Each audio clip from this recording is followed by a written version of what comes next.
Hello one and all, today I'm here with a deck profile for the Lightsworns, which I've been meaning to do and didn't get round to, so I finally got round to it. I thought we'd go over the deck and in my opinion, my choices and why. So start off pretty simple, 3 Judgment Dragon, 1 Dragoneth, 1 Celestia, 3 Wolf, 3 Garroth, 3 Raiden, 1 Lila, 1 Eren, 1 Honest, 3 Lumina, 3 Minerva, 3 Necro Gardener, and 2 Plague Spread Ever. So that's the monster profile. Onto the spells, 3 solar recharges even, 1 reinforcement of the army, 3 monster reincarnation, 1 gold sarcophagus, 1 foolish, 1 charge. And for traps we've got Sixth Sense and Beckoning Light. And so I'm going to go over the choices and why. Judgment Dragon, pretty self-explanatory. If you're a Lightsworns player, you'll know why. It's just the card to play. Dragoneth. Now this card's a bit not so much mainstream and a little underused. The reason I had for using one of these is, one, it can be an absolute powerhouse. Having Pierce is always an advantage also, but it gives Judgment Dragon not only another target, but another reason is it gives him either another dragon to go for, if maybe it's a little off of Judgment Dragon. So there's a few different reasons to use him. I just think he's worth playing at least one of. So that's what I've gone with. 1 Celestia. It's a nice little mini nuke, I suppose.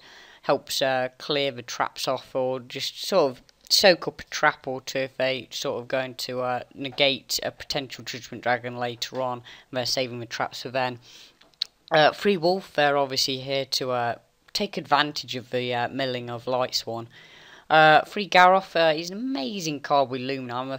Unfortunately, they sort of changed his effect, so that, he sort of can't go as crazy as he was with Minerva. 3 Raiden, this card's a really nice card as well. Obviously, it's there to mainly make Michael, as well as having quite a nice mill potential. He's definitely worth playing, in my opinion. And he's a great combination with Lumina. 1 Lila, I feel you only need 1 to be honest for what it does, considering you've got a Lumina to bring it back if needed. Obviously it's another target for JD as well, which is always good. 1 Eren, obviously another target, but it's just nice to have that way of taking out potential threats what are in defence, what might be a bit annoying to try and take out in the early game. So it's definitely worth playing for them reasons. 1 Honest, obviously if you're using a light deck you should always use Honest no matter what. 3 Lumina, this is sort of like the way you're going to bring out all your stuff. If you're not aware of how Lightsworns work, then it's definitely worth checking them out. They're probably going to be quite meta, I'd imagine, at tier sort of 1, I would imagine, come next format when the stuff's around. I'd imagine that's when it will all come out, around about that time. 3 Minerva, great card indeed. It's definitely a nice addition, to give an extra card what makes the graveyard effects more useful. It's another graveyard effect, and that's what you're going to want to try and have as many of, and I've sort of tried to do that as best as possible. 3 Necro Gardener, obviously it takes advantage of the graveyard, and it's just worth it for that reason alone, basically.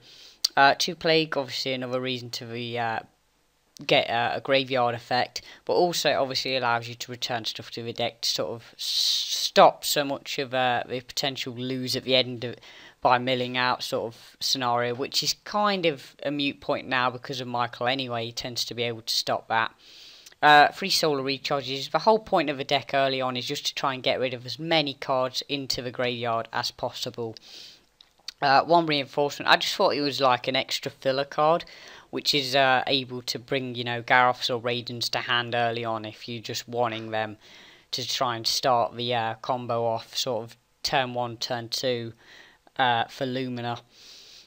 3 Monster Reincarnation. They're here to bring either JD back or Lumina. They're the 2 targets, in my opinion, what you should be going for. That, or maybe Honest in some scenarios, but I doubt it. But yeah, I'd say your main target is always Judgment Dragon. 1 gold sarcophagus. I'll use this to either, protect one of the spells, like solar recharge, or more or less just charge, basically, from being milled, so just less dead mill, or a Sixth Sense, or Judgment Dragons, one of them three, I'd say. Mainly, I'd say 6 cents, just to make sure, you know, it doesn't get milled. And make the whole point of it being there useless. Foolish, another mill card, basically. Just making the quick mills happen as quick as possible. And then finishing off with a Beckoning Light, which is like a monster reincarnation on steroids, really. A really helpful card for the deck. Moving on to the extra deck, we have got a Star Eater, a Mistworm, a Crimson Blader, a Scrap Dragon, a Thought Ruler Archfiend, 2 Michael, 1 Beast God Vulcan, or Vulcan the Divine, as it's now being called, an Ally of Justice Catastrophe. That's my idea of the Synchro side of things. You could have a Black Rose here, but I just prefer 2 Michaels. I might even move it to 3 by taking out the Catastrophe, but I'm still playtesting with that idea at the minute. And as for the extra deck, I'm running 1 Cowboy, because Cowboys are always worth playing, 2 Daigusto Emerald, because it's another way of returning stuff to the deck to ensure that you don't mill out, 1 Starlight Paladin ammo, because I think it's just a brilliant card, 1 Seraph Sentry, who's an amazing card, and 1 Hieratic Sun Dragon, Overlord of Heliopolis, because of the effect of stopping JD from milling the decks out. So that's the deck profile. I hope you've enjoyed it, and thanks for watching, and other than that, goodbye.